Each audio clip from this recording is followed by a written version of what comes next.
Assalamualaikum warahmatullahi wabarakatuh. Kami akan mempresentasikan tugas pengantar ilmu komunikasi berupa rangkuman materi dari pertemuan pertama hingga pertemuan 11. Pengantar ilmu komunikasi.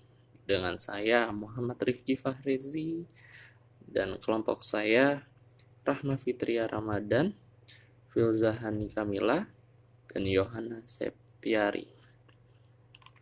Pada pertemuan pertama, hakikat ilmu komunikasi. Pengertian. Komunikasi diartikan sebagai proses sharing di antara pihak-pihak yang melakukan aktivitas komunikasi tersebut. Istilah komunikasi berasal dari bahasa Inggris communication dan dari bahasa Latin communicatus yang mempunyai arti berbagi atau milik bersama. Lalu, hakikat komunikasi. Hakikat komunikasi adalah kegiatan yang dilakukan manusia untuk menyampaikan isi pesan kepada manusia lain untuk mencapai tujuan tertentu. Hakikat komunikasi dibagi menjadi 3 macam, yaitu komunikasi sebagai proses sosial. Komunikasi sebagai proses sosial artinya adalah tindakan komunikasi antara individu atau kelompok yang melibatkan intensitas motivasi dan kemampuan yang berlangsung terus-menerus tanpa akhir. Lalu, komunikasi sebagai ilmu. Dalam komunikasi sebagai ilmu dibagi menjadi 3 bagian, yaitu pertama, aksiologi, mempertanyakan dimensi utilitas dalam kurung faedah, peranan, dan kegunaan. Perkembangan ilmu pengetahuan telah banyak dimanfaatkan untuk memecah persoalan-persoalan sosial. Kedua, epistemologi, menjelaskan norma-norma yang dipergunakan ilmu pengetahuan untuk membenarkan dirinya sendiri. Ilmu komunikasi pada umumnya dianggap sebagai subordinat ilmu lain. Yang ketiga, ontologi, mengenai struktur material dari ilmu pengetahuan. Semakin berkembangnya pendidikan tinggi ilmu komunikasi subordinat tersebut perlahan-lahan berkurang. Sebaliknya, penelitian yang mandiri terhadap gejala komunikasi memungkinkan berkembangnya teori-teori komunikasi. Dengan demikian, wilayah ontologi semakin luas. Lalu, komunikasi sebagai peristiwa sosial. Komunikasi sebagai peristiwa sosial artinya adalah ketika terjadinya proses sosial, maka terjadi juga peristiwa komunikasi. Peristiwa komunikasi disebut juga kejadian interaksi dari sejumlah orang dengan antara lembaga-lembaga komunikasi. Dalam pertemuan kedua, ini membahas arti penting komunikasi. Apa pentingnya kita mempelajari ilmu komunikasi? Dalam kehidupan manusia, komunikasi memiliki peranan yang sangat penting, yaitu sebagai alat dan jembatan penghubung antara individu dan individu lainnya dalam pemenuhan kebutuhannya.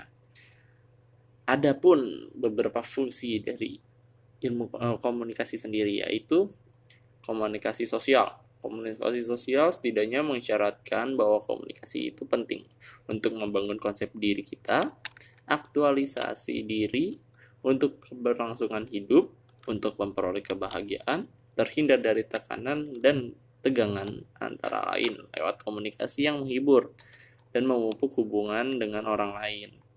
Yang kedua, komunikasi ekspresif. Komunikasi ekspresif sendiri tidak otomatis bertujuan untuk mempengaruhi orang lain, namun dapat dilakukan sejauh komunikasi tersebut menjadi instrumen untuk menyampaikan perasaan-perasaan atau emosi diri kita. Yang ketiga, komunikasi ritual. Komunikasi ritual sendiri adalah komunikasi yang biasanya dilakukan secara kolektif, yang artinya komunikasi ritual ini adalah komunikasi yang bersifat simbiolik, seperti upacara kelahiran atau ulang tahun, happy birthday, wisuda, ucapan pernikahan, dan lain sebagainya.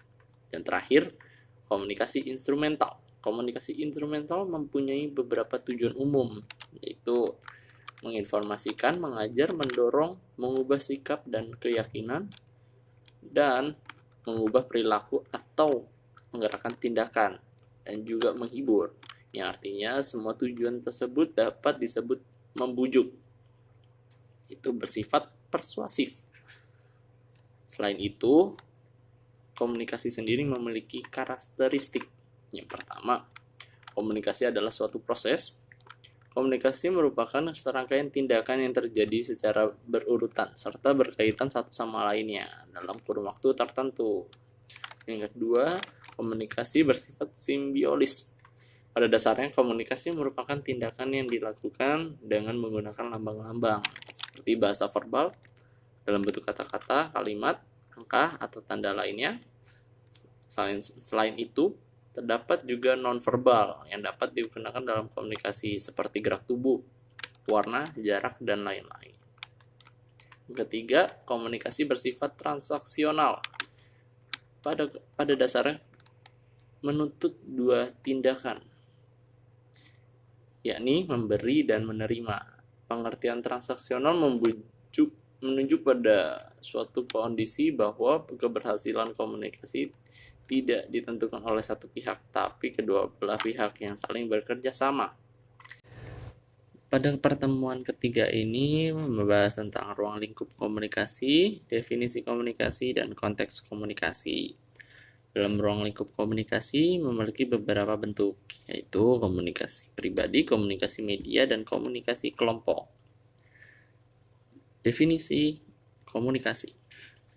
Menurut Deddy Mulyana, komunikasi yang dibahas oleh pakar adalah komunikasi manusia yang setidaknya melibatkan dua orang, meskipun orang itu tidak bertatap muka, namun terjadi komunikasi.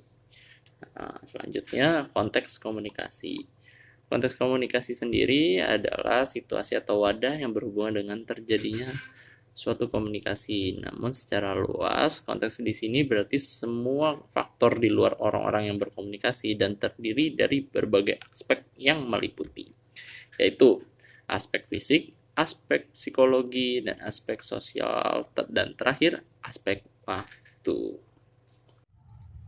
Baik, dalam video ini saya ingin menjelaskan materi pertemuan keempat yang dimana sudah saya rangkum secara singkat.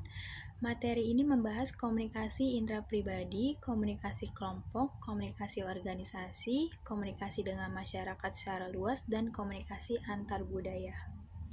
Ada 6 tingkatan proses jenis-jenis komunikasi menurut MC Quayle. Yang pertama, komunikasi intrapribadi atau intrapersonal communication, yang dimana proses komunikasi yang terjadi di dalam diri seseorang. Contohnya, berpikir, merenung, menggambar, menulis sesuatu, dan lain-lain. Yang kedua, komunikasi antar pribadi atau interpersonal communication, yang dimana komunikasi yang terjadi antara satu orang dengan satu orang lainnya. Komunikasi ini dapat terjadi secara langsung maupun tidak langsung. Yang ketiga, komunikasi dalam kelompok. Komunikasi yang berlangsung dalam suatu kelompok yang lebih dari 3 orang, setiap anggota melakukan komunikasi sesuai peran dan kedudukannya. Yang keempat, komunikasi antar kelompok. Komunikasi yang terjadi antara kelompok yang satu dengan kelompok lain, atau anggota kelompok berkomunikasi dengan anggota kelompok lain. Yang kelima, komunikasi organisasi. Komunikasi yang berlangsung di dalam maupun di luar organisasi. Pengertiannya hampir sama seperti komunikasi kelompok, hanya saja organisasi bersifat struktural dan formal.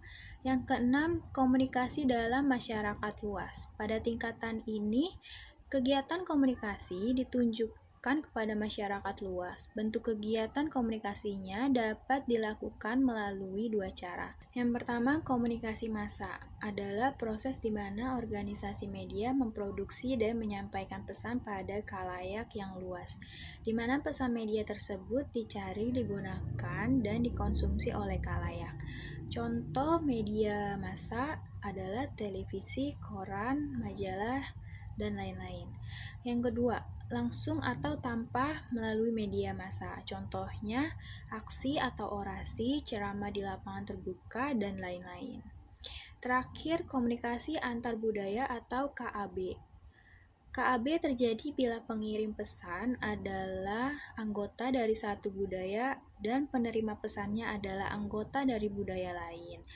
Jadi, setiap kali terjadi perbedaan budaya antar komunikator dan komunikan terjadi karena masalah utama dalam KAB, yaitu kesalahan dalam mempengaruhi proses persepsi.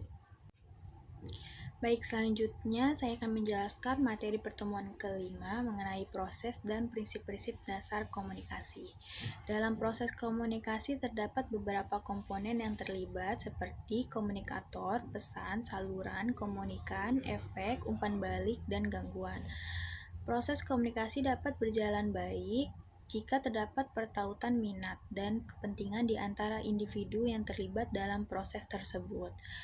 Untuk itu diperlukan adanya persamaan dalam kerangka dari keduanya, seperti tingkat pendidikan, pengetahuan, latar budaya, kepentingan, dan orientasi.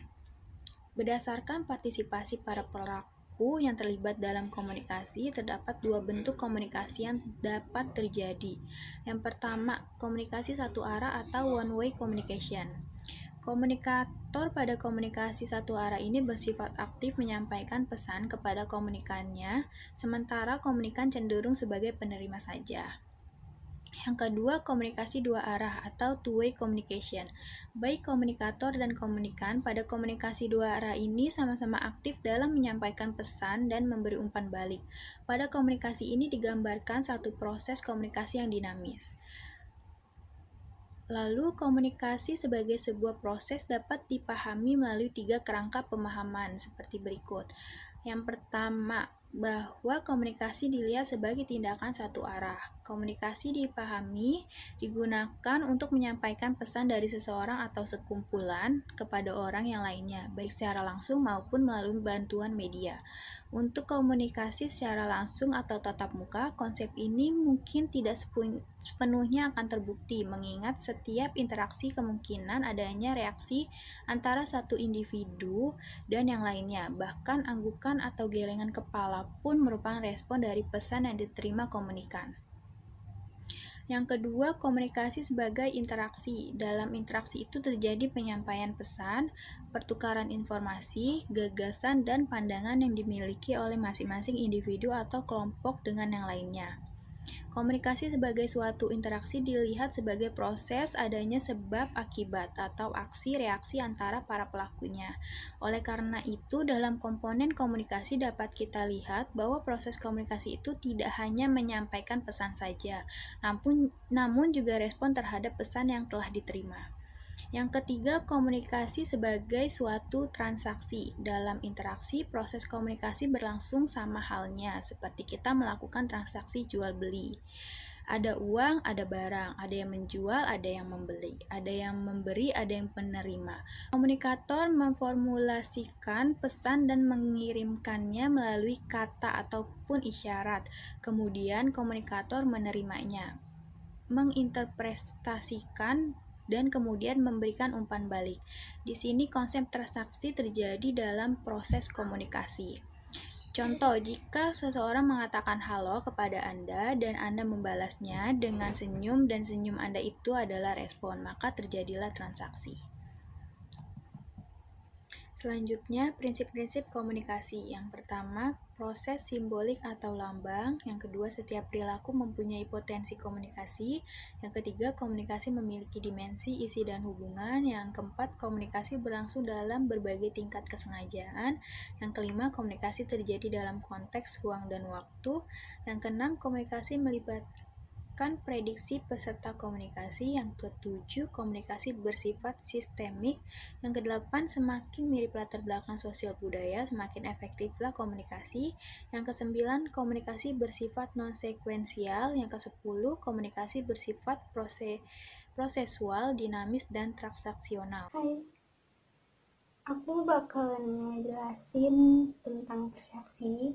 Aku mendapatkan materi ini dari kelas teori komunikasi di pertemuan ke-7, modul ke-6. Jadi, persepsi itu merupakan suatu proses yang menyangkut hubungan psikologi, interpretasi, dan pemberian makna terhadap suatu objek yang sedang dibicarakan. Jadi, Persepsi itu muncul ketika kalian sedang membicarakan suatu masalah dan kalian membuat kesimpulan terhadap masalah tersebut. Persepsi itu meliputi sensasi, atensi, dan interpretasi. Persepsi terbentuk oleh dua faktor, yang pertama sosial dan yang kedua budaya. Persepsi sosial itu merupakan serangkaian proses menangkap objek-objek sosial yang dilatar belakangi oleh sifat sosial kita. Antara lain itu berdasarkan pengalaman, tapi tidak selamanya persepsi sosial itu akurat. Persepsi sosial itu bersifat selektif, evaluatif, konstekstual, dugaan, dan kesimpulan. Nah, selanjutnya itu persepsi juga dibentuk dari latar belakang budaya. Bagaimana kita memaknai pesan atau objek akan bergantung pada sistem nilai yang kita anut. Unsur-unsur yang membentuk suatu persepsi budaya antara lain kepercayaan, nilai, sikap, pandangan dunia, organisasi sosial, tabiat manusia, orientasi kegiatan, dan persepsi tentang diri kita dan orang lain. Itu materi yang aku dapetin dari modul ke-6. Next, aku bakalan ngasih tau ke kalian. Aku bakalan ngejelasin ke kalian tentang modul ke-9. Nah, kali ini aku bakalan ngebahas tentang komunikasi antar pribadi. Komunikasi antar pribadi adalah komunikasi yang berlangsung antara satu individu dengan satu individu lainnya, dengan tujuan untuk pertukaran pesan atau informasi atau sebagainya, mungkin pendekatan. Sifatnya itu bisa verbal maupun non-verbal, jadi bisa secara langsung maupun tidak langsung. Biasanya itu dimulai dari diri sendiri. Jadi, kalau kalian mau memulai komunikasi verbal, kalian harus mulai dari diri kalian sendiri sebagai komunikatornya. Yang kedua itu mencakup aspek-aspek isi pesan dan hubungan antar pribadi. Jadi, kalau kalian nggak punya pesan untuk disampaikan, ya, kalian nggak bisa mulai komunikasi antar pribadi. Karena ini komunikasi antar pribadi di mana kalian memberikan pesan, informasi, atau apapun kepada orang lain, bukan kepada diri kalian sendiri. Selanjutnya itu mensyaratkan adanya kedekatan fisik antara pihak-pihak yang berkomunikasi. Jadi kalian nggak bisa berkomunikasi secara sembarangan, random, anonim. Kalian harus mempunyai kedekatan fisik sama lawan bicara kalian, pastinya. Nah, yang selanjutnya itu bersifat transaksional. Jadi komunikasi antar pribadi itu bertujuan untuk bertukar informasi, nomor telepon. Nah, yang selanjutnya melibatkan pihak-pihak yang saling ketergantungan satu sama lain. Jadi contohnya seperti bos dan karyawan, di mana mereka saling memiliki ketergantungan satu sama lain. Selanjutnya itu tidak dapat diubah atau diulang, karena komunikasi antar pribadi itu berlangsung langsung. Kita komunikasinya itu refleks. Jadi nggak bisa kayak lu bisa nggak ngulang tadi lo ngomong apa, bisa nggak ngulang. Komunikasi bukan lagi flashback, jadi nggak usah diulang. Biasanya komunikasi antar pribadi itu dilakukan untuk menyampaikan informasi, menemukan simpati, menumbuhkan motivasi, menjalin relasi, dan sebagainya. Kenapa kita harus mempelajari komunikasi antar pribadi juga disebutkan di dalam modul. Nah, antara lain itu kita menjadi lebih mengenal diri sendiri, terbuka pada orang lain, dan mengetahui cara menanggapi serta memprediksi sikap dan tindakan orang lain kepada kita. Itu kerennya. Nah, yang kedua itu menjadi lebih mengetahui dan mengenal lingkungan, kejadian sekitar, dan juga orang lain. Nah, yang ketiga itu lebih menghargai dan memelihara hubungan yang baik dengan orang lain guna meningkatkan rasa positif dalam diri dan menjadikan rasa kesepian, ketegangan, dan stres. Yang selanjutnya, banyak waktu dapat dimanfaatkan untuk merubah pandangan orang tentang kita dan melakukan komunikasi antar pribadi. Yang terakhir itu, kita dapat membantu orang lain dalam memberikan nasihat dan saran. Seperti contohnya, psikiater. Oke, dalam video ini saya akan membahas tentang materi pertemuan yang ke-10, di mana saya telah merangkumnya. Materi pertemuan 10 ini membahas tentang komunikasi kelompok. Pengertiannya, yang pertama, komunikasi kelompok merupakan komunikasi yang berlangsung antara beberapa orang dalam satu kelompok kecil. Contohnya seperti dalam rapat, pertemuan, konvensi, dan sebagainya dengan suatu maksud tujuan yang telah diketahui seperti berbagai informasi, pengalaman, atau memecahkan sebuah masalah dan menjaga diri, di mana hal ini dilakukan secara face-to-face atau secara tatap muka. Di dalam komunikasi kelompok juga melibatkan komunikasi antar pribadi. Di dalam komunikasi kelompok terdapat ciri-ciri. Berikut adalah ciri-ciri komunikasi kelompok yang khas, yang dilakukan secara face-to-face dan terdapat timbal balik. Komunikasi kelompok juga terdiri atas unsur prakasa bersama, kajiannya berupa deskriptif dan analisis. Bentuknya terstruktur, permanen, dan emosional. Dalam komunikasi kelompok, setiap anggotanya sadar akan peran, sasaran, juga identitas mereka dalam kelompok. Situasinya pun campuran dari status sosial, pendidikan, usia, jenis kelamin, dan lain-lain. Komunikasi kelompok dibagi menjadi dua, yaitu berdasarkan jumlah dan bentuknya. Kalau berdasarkan jumlah, komunikasi kelompok merupakan proses komunikasi yang merupakan komunikasi antara 3 orang atau lebih yang berlangsung secara tatap muka, yang mempunyai ciri mudah diarahkan seperti manajer dengan sekelompok karyawannya. Lalu ada komunikasi kelompok besar. Komunikasi kelompok ini jumlahnya banyak, dan dalam situasi seperti ini, komunikasi hampir tidak dapat mempunyai kesempatan untuk memberikan tanggapan secara verbal. Lalu berdasarkan bentuknya, ada komunikasi panel yang dilakukan oleh sejumlah orang yang berbeda keahliannya untuk memecahkan suatu masalah sosial. Lalu ada forum. Forum ini berupa pertemuan dengan tujuan membahas suatu topik yang luas yang melibatkan 3-5 perbicaraan dengan spesialis yang berbeda. Dan yang terakhir ada brainstorming, yaitu bentuk komunikasi yang bertujuan untuk memperoleh gagasan sebanyak-banyaknya dalam waktu yang sesingkat-singkatnya dan dari beberapa peserta yang dilibatkan.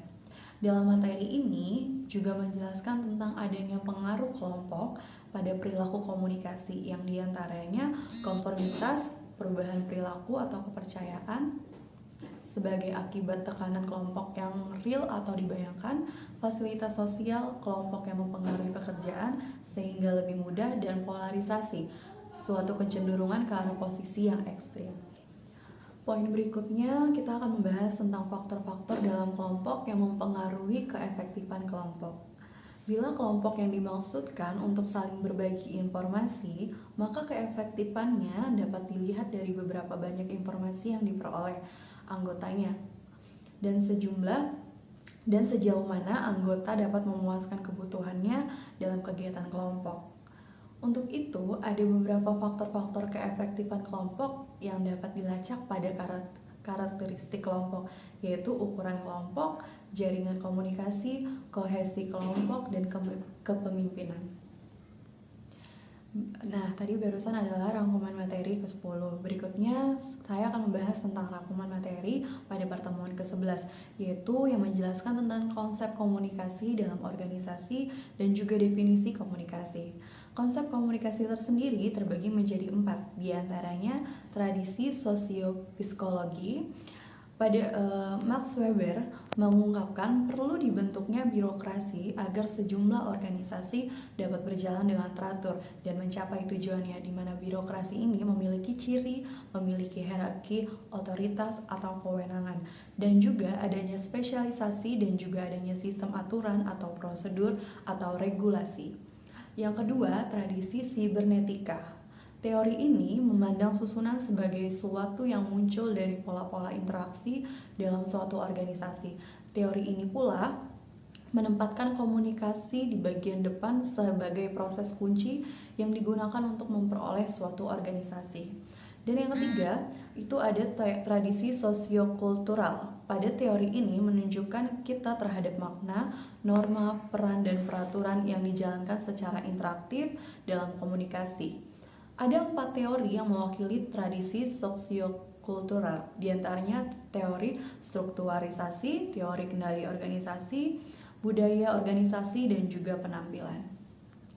Dan yang keempat, ada tradisi kritis. Tradisi kritis ini merupakan komunikasi organisasi yang juga terkait dengan budaya, tetapi lebih khusus dengan hubungan kekuasaan dan ideologi yang muncul dalam interaksi organisasi. Menurut ada beberapa pengertian komunikasi menurut beberapa ahli. Yang pertama, menurut Hofland, Janis, dan Kelly, komunikasi merupakan suatu proses individu yang mengirim stimulus yang biasanya dalam bentuk verbal untuk mengubah tingkah laku orang lain. Kedua, ada pendapat atau pengertian menurut ahli komunikasi dan pendidikan Forsdale pada tahun 1981 yang menjelaskan bahwa komunikasi merupakan suatu proses memberikan sinyal menurut aturan tertentu sehingga dengan cara ini sistem dapat didirikan, dipelihara, dan juga dirubah. Dan ada juga menurut Brand de Ruben, komunikasi adalah suatu proses melalui individu dalam kelompok, hubungannya dan dalam kelompok. Dan yang terakhir, menurut ahli William J. Seiler, dia mengartikan bahwa komunikasi merupakan sebuah proses menggunakan simbol verbal maupun non-verbal yang dikirimkan, diterima, dan diberi arti. Kurang lebih seperti itu yang dapat saya rangkum pada pertemuan materi 10 dan 11 tentang komunikasi kelompok dan juga konsep komunikasi dalam organisasi. Terima kasih.